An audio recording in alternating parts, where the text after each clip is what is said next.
Hey everyone, welcome to Crime Family. In today's cases, I'm going to talk about something that is rare, I guess. Often when people think about it, they find it super creepy. I'm talking about sleepwalking. There's just something really eerie about a person being fully unconscious, but being able to walk around and do potentially dangerous things to themselves and others.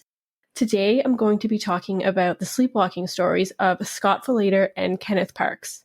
Thanks for joining us.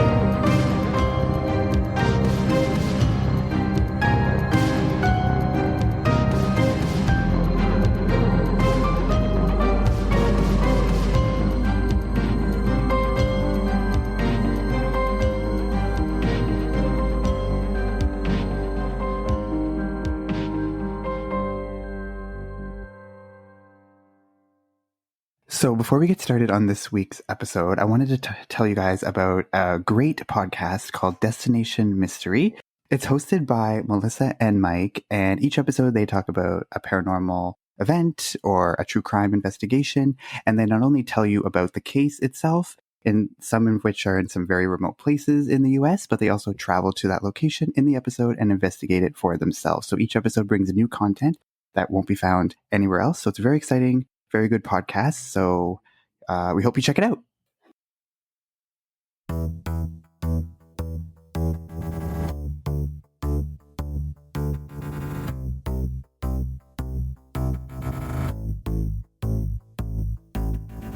I'm Melissa. I'm Mike, and we are Destination Mystery. Coming to you from Mystery Media Group, Destination Mystery paints the story for paranormal content, abnormal adventures, and the fun behind the investigations. Each week, we will take you to a new destination where we solve the mystery. This is not the same old ghost story you've heard before.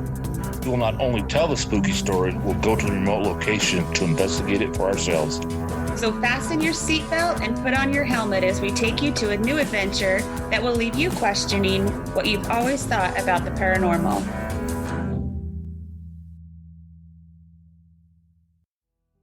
Okay, so before I get started, do you guys know anything about this case, or like what do you guys know about sleepwalking in general? Just kind of get like a sense of where you guys are at with this.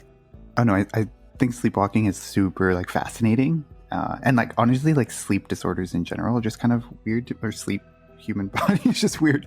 But yeah, like when you told me that you were going to be doing like an episode or cases about sleepwalking crimes and stuff like that, I was very intrigued. So I'm excited to hear the details of these specific cases. Yeah, I'm with AJ. Like when you told me we can do sleepwalking, I was super excited because I just find sleepwalking cases really interesting. I don't know this case, but I've seen other cases or watched a documentary on sleepwalking one time, and I found it really, really fascinating. It's kind of crazy how people can just do things when they're not awake, and it's kind of, I don't know, I just find it really bizarre, but also very interesting. So I'm very excited to hear what you have to say about this case.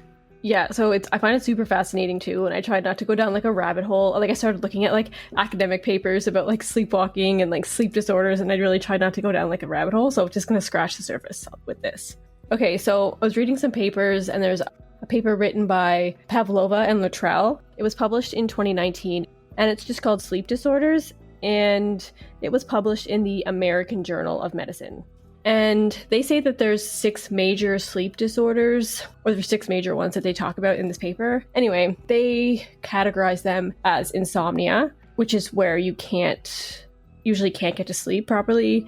There's circadian rhythm disorders, sleep disordered breathing, hypersomnia or narcolepsy, which is like narcolepsy is where you just like fall asleep randomly and like anywhere at any time. There's parasomnias, which is where sleepwalking fits in. And then there's restless leg syndrome or periodic limb movement disorder.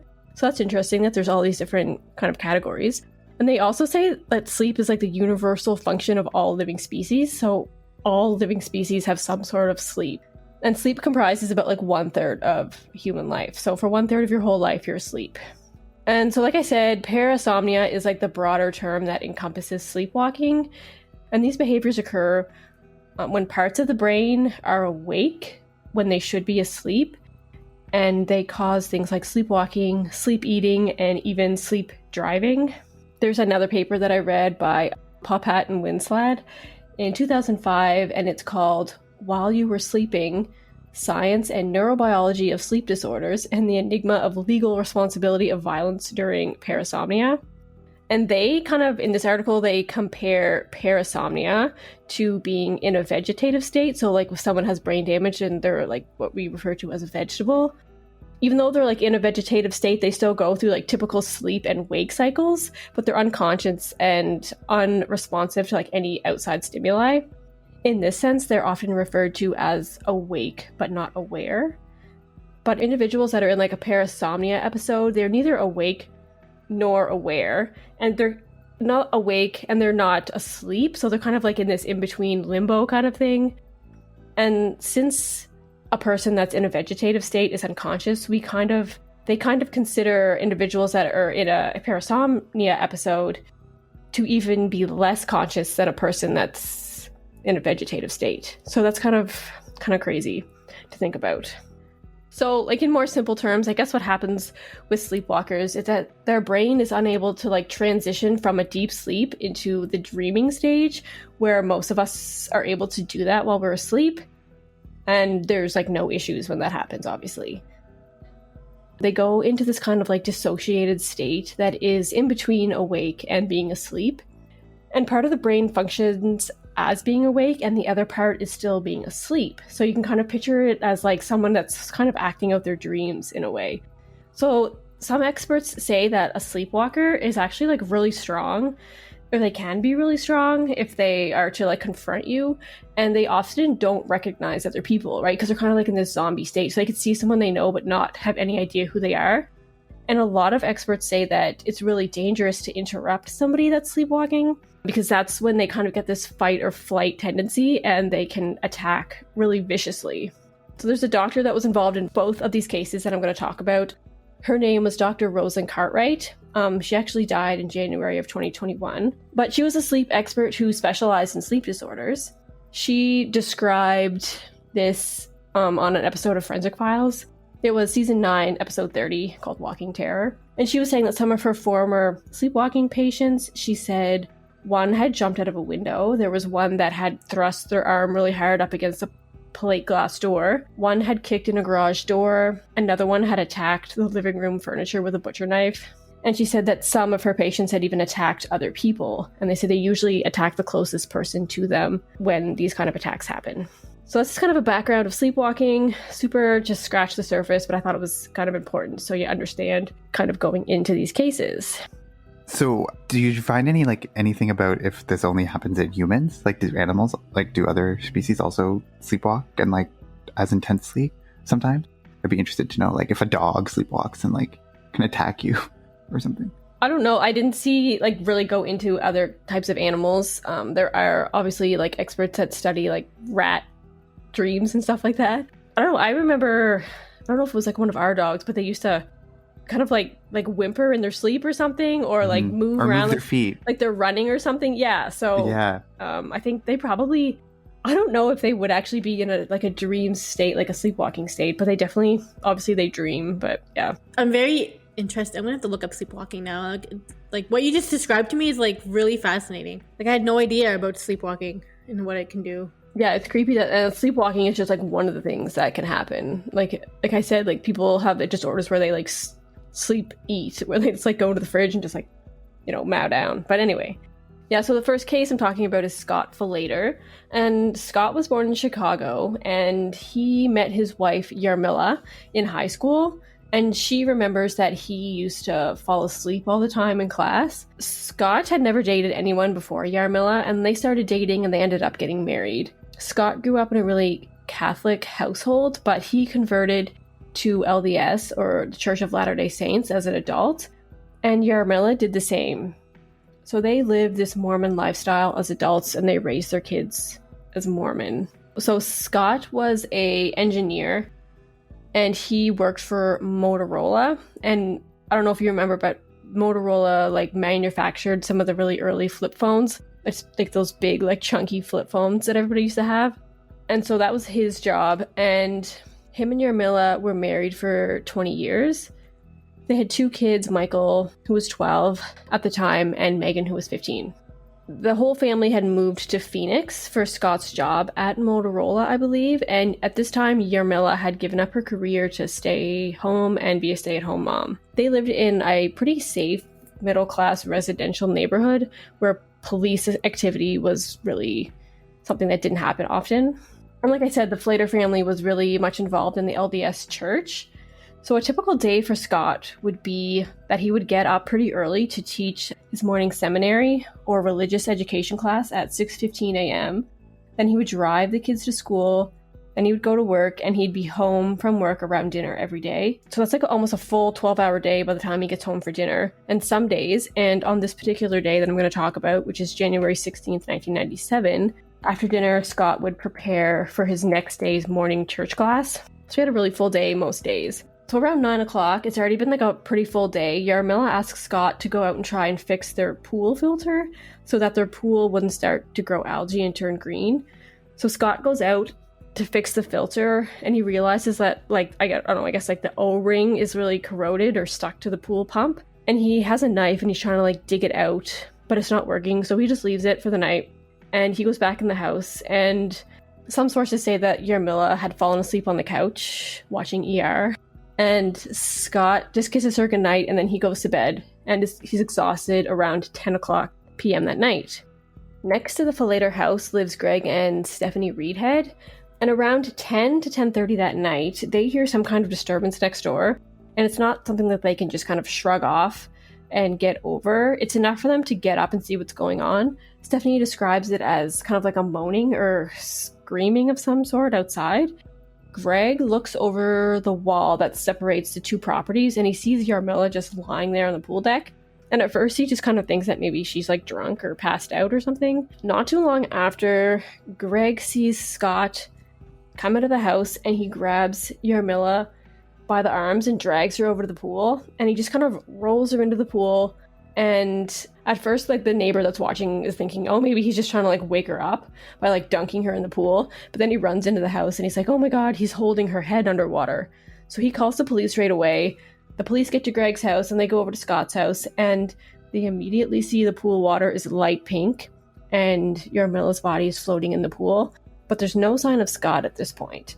The officer goes to get Yarmila out of the pool, and that's when he sees the water start to turn dark red. And immediately he knows that it's not just a drowning. Something else has happened here. They can see Scott while they're outside, either through the glass door or in one of the windows in the house. And he has on like a fresh white t-shirt and pajama pants. When they go in the house, he acts really confused. He doesn't know why they're in there. Michael and Megan are still upstairs in their bed, and they don't wake up until the officer goes up there and tells them that their parents had gotten in a fight, and during this fight, their mother had died. And Michael, the son, thought that this was super weird right away because he said that he'd never seen his parents fight ever. And so this was something that just was out of the ordinary for them. When the police asked Scott how many people were in the house, he said that there was 4. So he was meaning that him and his wife were in the house along with his 2 kids. Scott is immediately arrested. And I mean, at this point, he figures a little bit out, but all he knows is that his wife is hurt outside by the pool, and he's still saying that he doesn't know what's going on. During the interrogation back at the police station, Scott never actually says that he didn't do it. All he says is, I just don't remember doing it. The police tell him that the neighbor said that he saw Scott hold Yarmila's head underwater, and he still doesn't believe that he did it. Like, he doesn't know why the neighbor would make that up. He says all he remembers is going to bed, and the next thing he knows is that the cops have him on the floor of his house. So he doesn't have any blood on his clothes at all. He has on that white t-shirt and his pajama pants. But then the police notice that he does have some of Yarmila's blood on his neck. And he also has like a fresh band-aid on his hand from a fresh cut that he doesn't remember putting on either, apparently. So of course the cops feel like this is an open and shut case. Like, they have an eyewitness that saw him drown Yarmila. And he's charged with first-degree murder, and if he's convicted, he could be given the death penalty. So Scott's defense is that he was sleepwalking, and his lawyers are saying that in order to be guilty, like, you have to be aware and conscious of what you're doing. And because he was asleep, he didn't know what he was doing, he wasn't aware that even if he did kill his wife, then he wasn't guilty. And this whole sleepwalking defense, like, doesn't come up really until Scott's sister remembers that Scott used to sleepwalk when he was growing up. Scott's sister Laura remembers that Scott did used to sleepwalk, and Scott's mother Lois also backs up this story. They both remember him sleepwalking, and Lois remembers one time that Scott had gotten up in the middle of the night. He was like fully dressed for school, but he was asleep. He was just kind of standing there, but he went back to bed.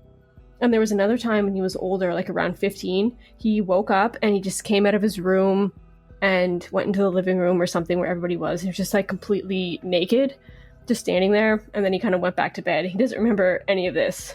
There's also another time when Scott was around 20, and this was when he was like about to get married, and he was still in college getting ready for finals, and he was really stressed out. He went to bed early one night and came out of his room, and he was heading towards the back door. His sister was trying to talk to him, but he just like was in a daze and kept going. She realized that he was sleepwalking, and she ran to the front door to lock it so that he couldn't get out.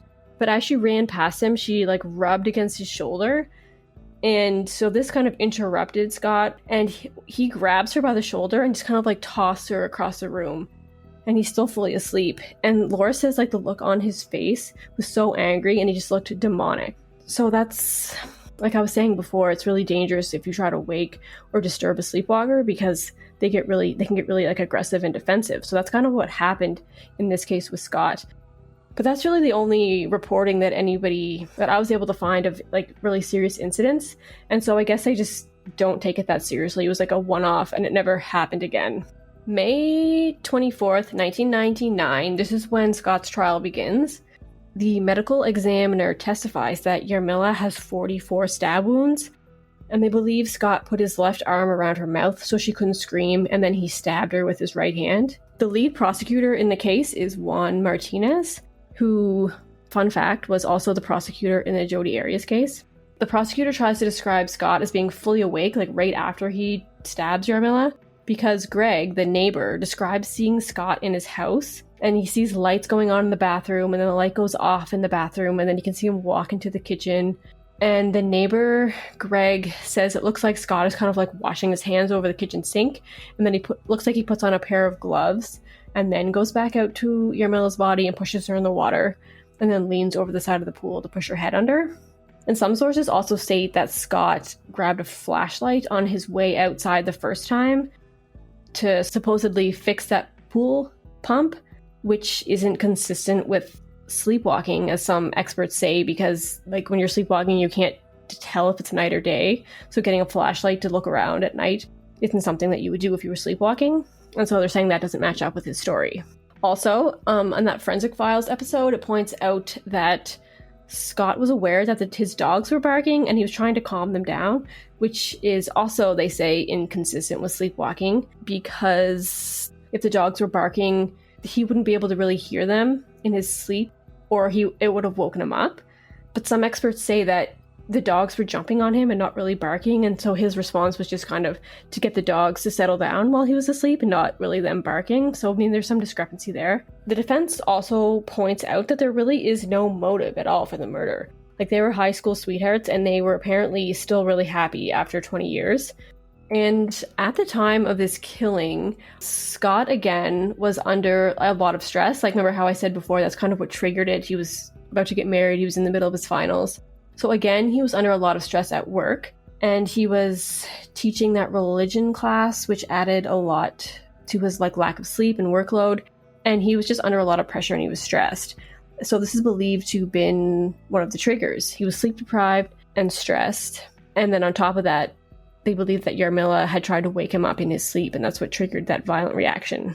So also to help strengthen his case, Scott undergoes a medical examination where they try and track his brain activity while he's asleep. So they hook him up to all these machines, and they also have video cameras to watch him while he's sleeping. And they do this for 4 nights. This is while he's already in jail. but they bring him out to do this test. And for 4 nights, they watch him and they have him all hooked up. And the defense does say that the results show that he does have a propensity for sleepwalking, but then the state experts say that the results really don't show anything. So that really doesn't work out in favor of anybody, I guess. The defense brings in 2 experts on sleepwalking, Dr. Roger Broughton and I'd mentioned her before, Dr. Rosalind Cartwright, and they both testified that it was their professional opinion that Scott was sleepwalking during this time. What the defense speculates happened is that Scott was sleep deprived and stressed out. He fell asleep, and then he rises in a sleepwalking state, and in that state he tries to go and fix that pool pump, because that's in his head something that he didn't get done and he kind of just wants to get it done.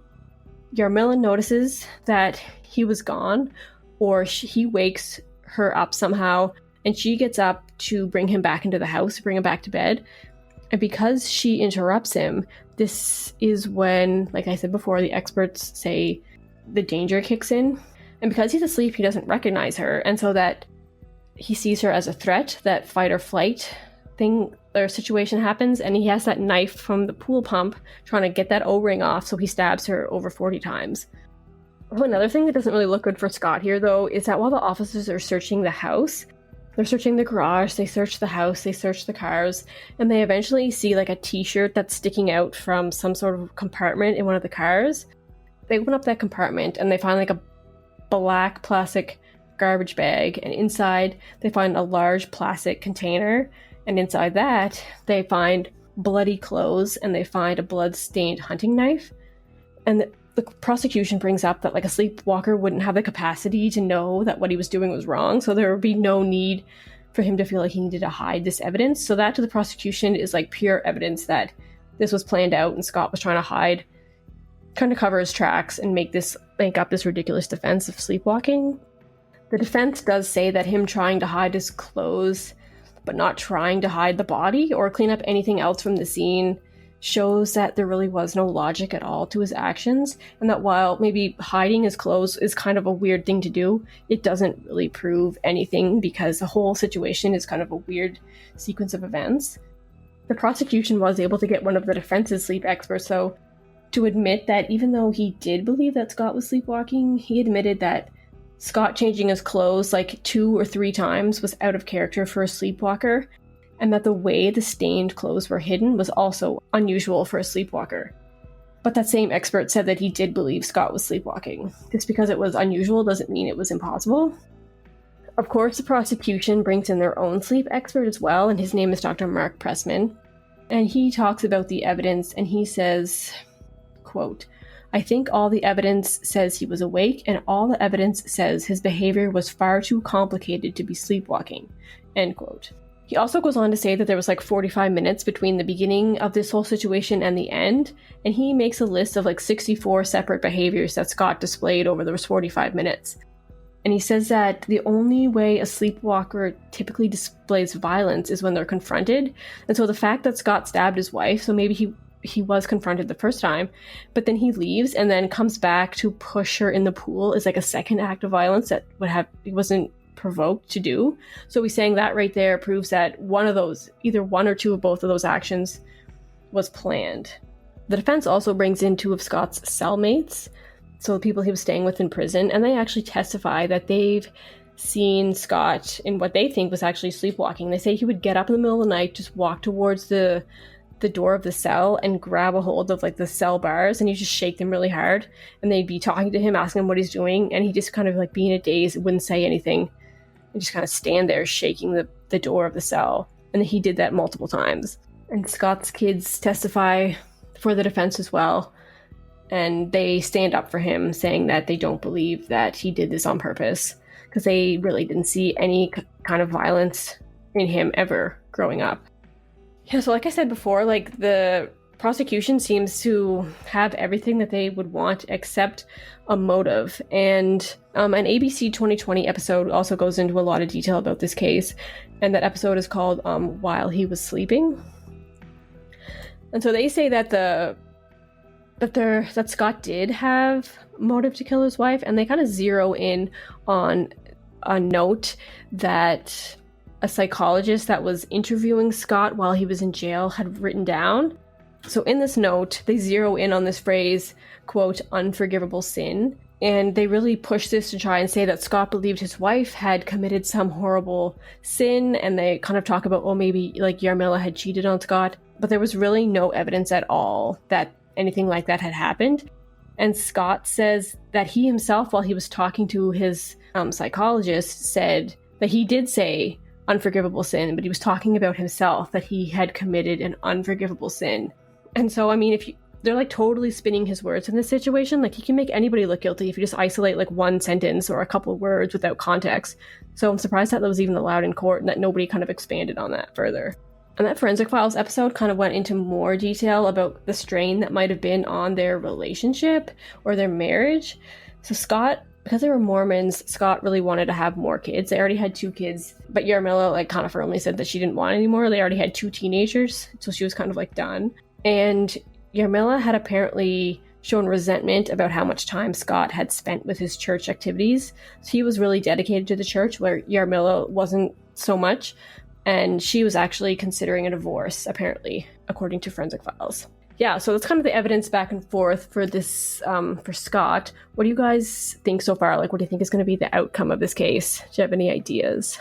I feel like it's so weird because, like, I feel like there's no way to really prove it on a defense, from the defense's perspective. Like, I feel like, couldn't anyone just use the defense of like, oh, he was sleepwalking when it happened? Like, you could go commit a crime and say, oh, sleepwalking. Like, and you're not in the moment, like testing them and like checking to see, you know, those sleep experts, like, you know, those sleep tests they do. You're not doing that at the moment, so you don't actually know if it was a sleepwalking. Like, even if you have a history of sleepwalking, like, does that mean anyone with a history of sleepwalking can like use that as an excuse if they commit? I don't know. Like, it just seems really hard. And then even as you were talking, you said like, I don't know if it was just your wording, but you said like the defense is speculating. I feel like if you go to trial, you can't just say our speculation is. You have to go in there and be like, no, this is what happened. So if even they're like just saying this is what we think might have happened, like, that's not strong enough, I feel. Yeah, well, I feel like they do that in a lot of cases, though. They're like, this is what the evidence is telling us. And I think every time either side is trying to say what happened, they're just making up a logical story because they don't actually know, right? So I feel like that was kind of that was just their story of what happened. But it was speculation because they didn't know. But it was like an educated guess. Yeah, I'm kind of looking towards like he's not gonna be put in prison, or he's not gonna like be charged with that first degree murder at the in the outcome. I feel like because he had those episodes when he was younger and people in evidence to prove that he does sleepwalk, I think they're gonna see it as just just because he was sleepwalking. I don't think he's gonna like be held accountable for what he did. Yeah, that's my opinion. Well, it could go either way, because, like, yeah, he does have a history of sleepwalking, but then, like AJ said, well, anyone that has a history of sleepwalking could just go kill someone and be like, oh, it was asleep, right? So, like, how do you can't prove that in that moment he was sleepwalking, even if he did it before. And, like, the hiding of the clothes that they found in that, like, bag or whatever. Yeah, like, that's not a good look. Yeah, and I even feel like him, like, how the neighbor said he saw him turn on the lights and stuff. Like, if you were asleep, why would you turn those lights on and off? Unless it was just like a habit, right? Like, I mean, you can do things in your sleep because you know the layout of your house, right? You're like bonking into walls. You can walk down the stairs, open the fridge, eat food. Maybe you just turn on a light. So that, I feel like that can be explained away and just like that's your brain knowing what to do. But and also I feel like because every person would be so unique. So I feel like no 2 sleepwalking cases are the same. So like when you were saying, when that expert who was saying like, yeah, it's unusual for this to have happened, but that doesn't mean that it wouldn't have happened, because, and like you said that expert still believed that he was innocent and he was sleepwalking. So like, yeah, I feel like it's really hard to say like, well, that's weird, you wouldn't normally do that if you're sleepwalking. But I mean, like, I feel like, you know, anything can happen. Like, it's like a crazy situation to begin with. So, you know, just because you wouldn't expect that to happen doesn't mean that he didn't do it in that moment. I don't know. Yeah. So it's like super interesting. So in that 2020 documentary that I mentioned earlier, they were able to interview some of the jury members, and the jury said at first the jury was split 8-4 in favor of the prosecution, and they talked a little bit more, discussed some more things, and then later the jury was split 10-2 for the prosecution. Ultimately, though, Scott was found guilty of first-degree murder. And one of the defense lawyers was interviewed, and he said that he just felt the jury wasn't educated or smart enough to interpret the scientific evidence that was presented. He said that they just couldn't understand the complexity involved in sleepwalking, or like the sleepwalking field as a whole. So Scott was sentenced to life in prison without parole, and he was spared the death penalty. What do you guys think? Do you think he should have been guilty? Like, what were you leaning more towards? I was thinking, like, maybe not first degree murder, because I don't think he planned it. Like, first degree murder shocks me because I feel like maybe it would be like second degree, or maybe like manslaughter here. Like, I don't know, first degree just seems like a little bit harsh to me, because I don't think he didn't plan. I don't think he planned on murdering. I feel like he was sleepwalking and didn't know what he was doing. But yeah, I feel like there were a couple of things that were kind of suspicious or whatever, but could maybe be explained away. I was leaning more towards that he was sleepwalking, but definitely not super strong in either way. So I feel like if I was on the jury, I would not. Like, how can you convict someone to life in prison if you have reasonable doubt? I mean, obviously they didn't, but I feel like I would in that situation. So it's not like enough. I wouldn't be confident enough to make me, sentence him to that. But I don't know. Yeah, I feel like sleepwalking defense was super convincing, but it's really hard to say either way. And in the Forensic Files episode, the prosecutor did talk about how they thought that originally Scott was planning to make it look like a random person had come and killed his wife. That's why he hid his clothes, didn't clean up anything, and he was planning on just going back to bed and then waking up in the morning and being like, oh, someone killed my wife. But what ruined that was his neighbor actually seeing him putting him in the pool. And when Scott found that out, that's when something clicked in his head and he was like, oh, I'm just gonna go with this. I don't know what happened. I don't remember anything defense. So that's kind of another story the prosecution was talking about as well. I mean, that's very possible. I mean, it could have been the case, but like I said, I don't feel confident either way. So I know, nobody actually really knows except Scott, and we know his side of the story, but we don't know if he's lying. So in the 2020 documentary, they interviewed Scott in January, and super recently they interviewed Scott January of 2021. So they did a video call with him, and he's been excommunicated from the LDS Church. Once he was convicted, they kind of just shut him out. He also says that he still hasn't forgiven himself for killing Yarmila, and he said he probably never will. And he doesn't plan to ever get out of prison. Interestingly, Juan Martinez, who was that prosecutor, he was actually disbarred in 2020 after accusations of ethical misconduct and sexual harassment allegations. He denies all the allegations against him, but he did consent to being disbarred in 2020. So that's interesting. Did you say that Scott said he won't get out of prison ever? Yeah, Scott said he's not planning on ever getting out of prison. He just doesn't think it's ever going to happen. He's not going to fight it? I don't know. That's just what he said. That's really weird to me. If you feel like you didn't do it, why would you want to stay there? I don't think he wants to stay there. I think he just knows that there's no hope that he would ever be able to get out. There's just not enough for going for him. Kind of sucks that his church just shunned him out like that. That would be so shitty though. Say he was sleepwalking and he was totally innocent, or didn't know what he was doing. That would be so fucking shitty if just one night when you're just sleepwalking and then you commit this murder and you're in jail for the rest of your life because of something you had no control over. That sucks. Yeah, I'd be interested to see if while he's in prison, if he's had any more obvious violent sleepwalking incidences, right? But I feel even if he has, like we said before, he couldn't prove that he actually was sleepwalking on that day.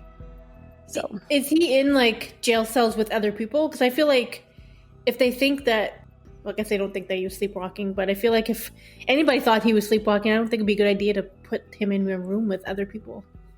I don't know. They didn't go into any of that kind of detail. Okay, so I'm going to move on. This one it might be more well known. Everything that I look up, they always reference this case that I'm going to talk about now. This is actually a Canadian case, and the guy's name is Kenneth Parks.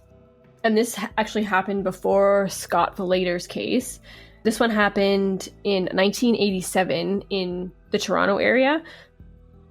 Kenneth Parks was, at the time, he was only 23 years old. And this case takes place May 24th of 1987.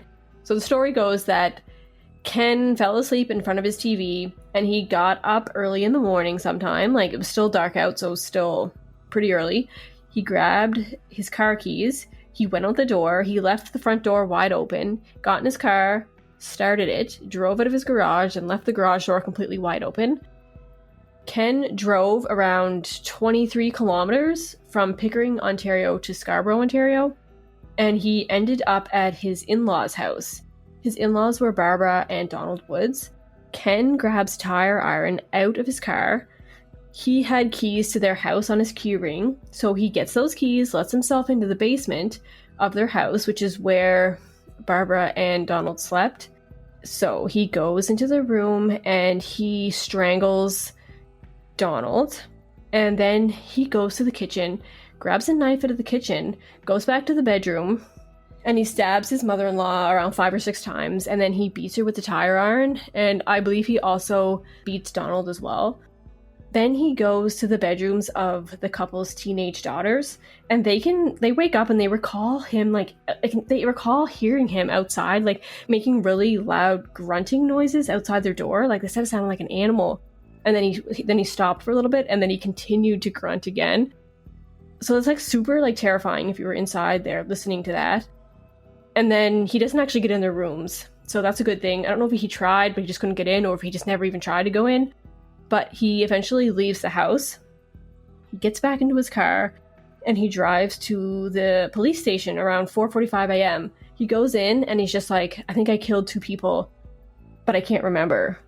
And he says he can see the face of Barbara Woods in his head, and she looks really sad, but he doesn't know why. So the police look at him, and they see that both of his hands actually had severed tendons, like where you flex your fingers. They were all severed from when the knife was slipping and had cut his hand while he was stabbing them, or stabbing Barbara. And they say that this is kind of, the defense uses this because sleepwalkers, they don't feel pain, they don't know they're hurt. And so this is a common thing with sleepwalkers, but it's also common for someone that's in shock to not know they're hurt, or they can't feel their pain. So Ken actually goes on trial for the murder of his mother-in-law. His father-in-law actually survived the attack. And Ken, just like Scott, had a history of sleepwalking. His mom, when he was younger, stopped him from jumping out of their 6th-story window when he was a kid. And there was also, like, a long history of parasomnia in his family. And there was cases in his family of relatives that did sleepwalk, some that, like, sleep talked, and others that would sleep eat. So it definitely wasn't far-fetched to think that this was happening to Ken as well. So he also had those same factors that I had talked about before that trigger sleepwalking. He was sleep deprived for close to 48 hours before he had fallen asleep that night. He was undergoing, like, physical stress. He apparently had played a really intense game of rugby that day, and it was a really hot and humid day, and he was, like, super out of shape, so it would have, like, been physically stressful for him. And also, apparently, he was a gambler, and he had worked his way into a lot of debt, so that was another stressor in his life. According to the Toronto Globe and Mail, in the Chicago Tribune, prosecutors said that Ken defrauded his employer of over $30,000, put that money in his own bank account, and then gambled that away at the racetrack. So I guess that's super stressful, especially if he thinks he's going to get caught, or if he did get caught, that would weigh on you for sure. Evidence also came out at the trial that Ken had depleted all of his family savings, and he borrowed from a finance company to continue to feed that gambling habit. So, not a good situation, definitely super stressful for him. And they said that Ken was actually planning a picnic the next day with his in-laws, and so they believe that maybe that's why when he got up out of bed, still asleep, that was what was in his head, that he was going over there for a picnic. So he was just doing that, and it's unbelievable that he was able to drive in his sleep all the way over there. Like, I can't get over that. And so all this evidence was presented at court, and Ken is actually acquitted in this case. And this actually made Canadian legal history because it was the first time a sleepwalking defense was actually successful in Canada. This case came up in the Scott Falater case. They said that maybe he had seen this, and that's why he wanted to use this as his defense, because it had worked for Ken. Anyway, the prosecution actually appealed the acquittal, but the acquittal was sustained, and Ken never went to jail for it. So that's super interesting as well. Yeah, and some experts were talking about this case. Dr. Carlos Shinek, who's a sleep clinician and psychiatrist who specializes in bizarre sleep patterns, and he says that he believes that the jury got it right, that all the signs were there for Ken to be a sleepwalker, and that he should have been acquitted, and they made the right choice. But also, I think it's interesting in Ken's case, like how experts are always like, don't wake up a sleepwalker, but in this case, like, no one interrupted him. He kind of just got up on his own, went to their house, and killed them, unless something interrupted him while he was there that they never talked about. But yeah, so that's kind of interesting in his case that he got off. What do you guys think about this one? That's crazy. Like, the fact that like you said, he was able to get up and go all the way, drive himself all the way over there while you're asleep. Like, that's crazy. That's crazy to think. But I guess you do hear, like, there have been times where people say, like, sometimes you just go, it's not the same as sleepwalking, but you just get into autopilot mode. And like, some people will drive home from work and then not even remember, like, the drive home, because they just like go into autopilot if they're so used to it. So obviously it's not the same thing, but it's just crazy to me that he was able to actually drive there without an accident in his sleep. I remember talking about that in, like, I think the Cooper Harris case, where like people just are able to not remember their whole drive. And I think it was lucky that it was like so late at night that he was able to just like, maybe there wasn't a lot of cars on the road, so he was able to kind of avoid getting into an accident. But I think it's crazy that he drove over 23 kilometers all the way over there, you know, incident free. Like, yeah, and he got off. Crazy. I mean, that's great that he got off, but I don't understand I don't see the difference in either of the cases. I mean, obviously one of them was more violent than the other, but I don't really see what the difference is. I mean, I see the difference, maybe there wasn't like the sketchy, like random, you know, hiding of clothes, bloody clothes and stuff. Like, maybe there was like not those glaring kind of suspicious things. Like, why would that happen if you're sleepwalking? Yeah, and he like everything seems like consistent. Yeah, and like Ken kind of turned himself in thinking like, I did something, because he was covered in blood. And so some people think that once he got in the car, he woke up, saw that he was covered in blood in his car, like didn't remember what happened, so he panicked and went to the police. So maybe that makes him more credible because he turned himself in. I don't know. But I mean, both cases were still pretty violent. Like, Scott stabbed his wife 40 times and then, you know, dunked her in the pool. And then he stabbed and strangled and beat his mother-in-law. Ken did, so. Or his parents-in-law, so. I don't know.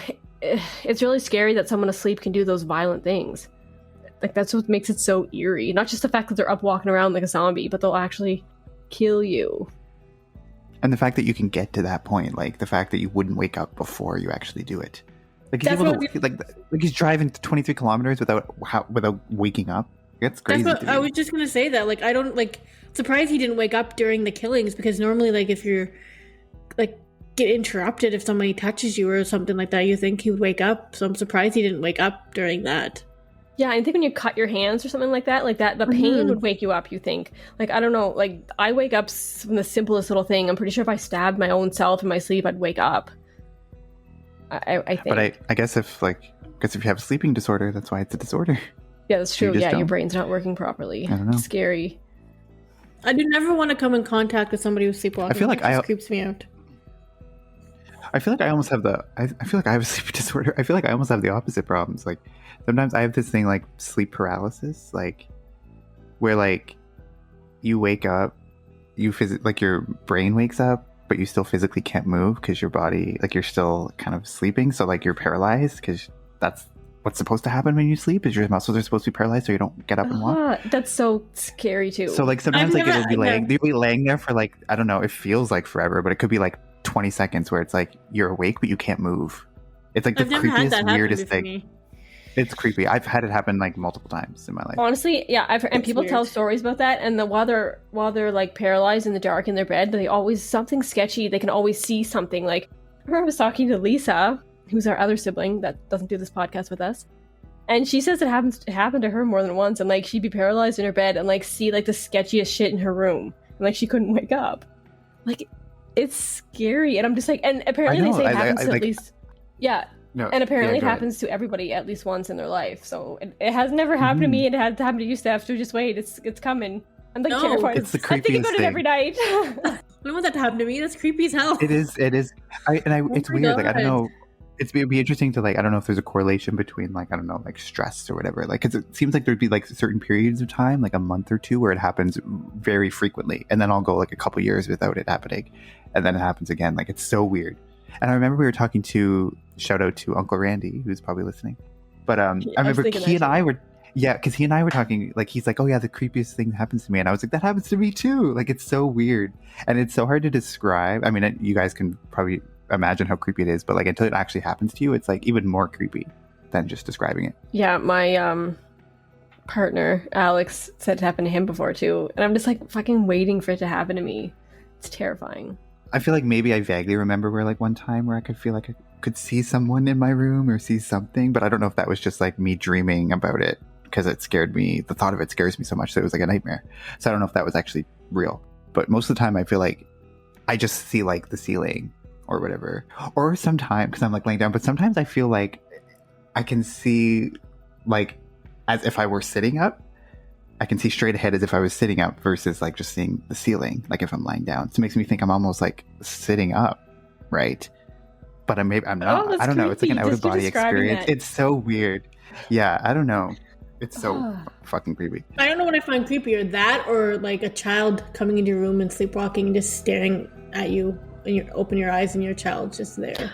I know, like, one of the creepiest things you can think of is like you waking up and there's like somebody like standing over you or something. Mm-hmm. Like, oh my god. That's like what nightmares are made of. I know. Or especially, can we not talk about this anymore? Like, let's just not talk about this anymore. I've woken up before, like my daughter's just like standing there. I'm like, what the hell? Like, why are you staring at me? Anyway, it's creepy. Yeah, so sleep is like super interesting and scary at the same time. So there's lots of other cases about like sleepwalking murders and stuff out there. So I'll definitely probably look up some more on my own just because. But I think like the scares the shit out of me. So. Yeah, but I think that, like, not just one more thing about the sleep paralysis. I think that thing is kind of explained, like, your like brain is like out of sync. Your sleeping brain is like out of sync with like your muscles, because obviously you're paralyzed when you're sleeping, right? But like it's like out of sync, so like your brain will wake up before your body wakes up. So that way, like, you can like be cognizant of like being awake, but you can't move. Yeah, so that's in one of those articles that I was reading. It kind of went into how, like, when you're asleep and normally like your brain will send like the signals to your body not to move, so that blocks like that, you know, urge to move. But people that sleepwalk and get up and stuff, that like malfunctions for some reason, and just like, so those signals aren't there, so your body doesn't know not to get up and move. So that's like the disconnect between people that are like conked out, not moving, and people that get up when they're asleep. So scary. Yeah, it is. And I guess it would be the opposite with sleep paralysis. Like you said, those signals are like blocked, but they don't get unblocked, so your body can't move, even though your brain's awake. Yeah, like you have trouble unblocking it, so you feel like you can't move. I mean, I guess the sleep paralysis, I mean, that's better than the alternative of getting up and fucking killing people in your sleep. So I'll take the paralysis over the sleepwalking. I guess. And some people like hurt themselves, like they jump out of windows, or you know what I mean, like jump through the screen door or something and hurt themselves while they're sleepwalking. So like I said, is I guess a little bit worse than sleep paralysis. So that's today's cases. I hope you guys enjoyed them. I really enjoyed researching them and hope to see you next time.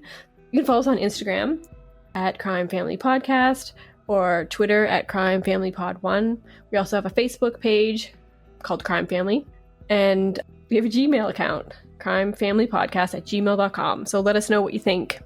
And make sure to check out the Destination Mystery podcast that we mentioned at the beginning, because it's super cool. And if you like true crime and are into our podcast, then you'll also be into their podcast. So just wanted to say that. Definitely check it out. All right. Yeah, so we're almost at the end of the season, actually. Our next episode is going to be our season finale episodes. It's a two-parter. Both will be released next week. I hope you guys enjoy it. And we have a special guest for it. Oh, yeah, we'll have a special guest. So we'll talk about that when the time comes. And yeah, see you then. And then we hope to see you season 2. Bye. Peace out. Bye.